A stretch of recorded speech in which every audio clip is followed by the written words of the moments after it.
Hello friends, नमस्कार, जय जगन्नाथ। पुणी थे आसला बहुत बड़ खुशी खबर। OSSC RIM आपण जो फॉर्म आवेदन करते भावते डेट पड़ी सरी यार रजिस्ट्रेशन डेट ऑनलाइन डेट देखो यार डेट एक्सटेंड होती यार अवधि बढ़ी आपण मैंने पुणी थे ऑनलाइन आवेदन करेंगे। OSSC RIM आपण मैंने आवेदन करेंगे। तो आप खुशी खबर आसला तो केवठर आवेदन करेंगे डेट केते बढ़ी।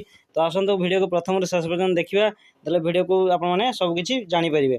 तो यहाँ जब आप चैनल नुआ चैनल को लाइक कमेंट शेयर और सब्सक्राइब करूँ। तो आसतु संपूर्ण अपडेट जाना। ओडिशा OSSC सबऑर्डिनेट कमिशन तरफ आसला बहुत बड़ खुशी खबर।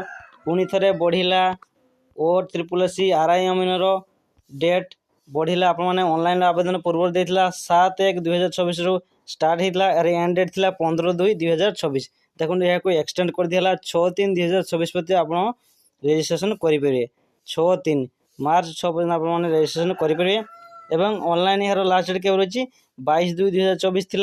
यार ऑनलाइन एप्लाई आपने 8/3/2024 मध्य करेंगे। तो आप आसला बहुत बड़ खुशी खबर। तो वीडियो को प्रथम शेष देखी जब आप चैनल नुआ चैनल को लाइक कमेंट शेयर और सब्सक्राइब करनी।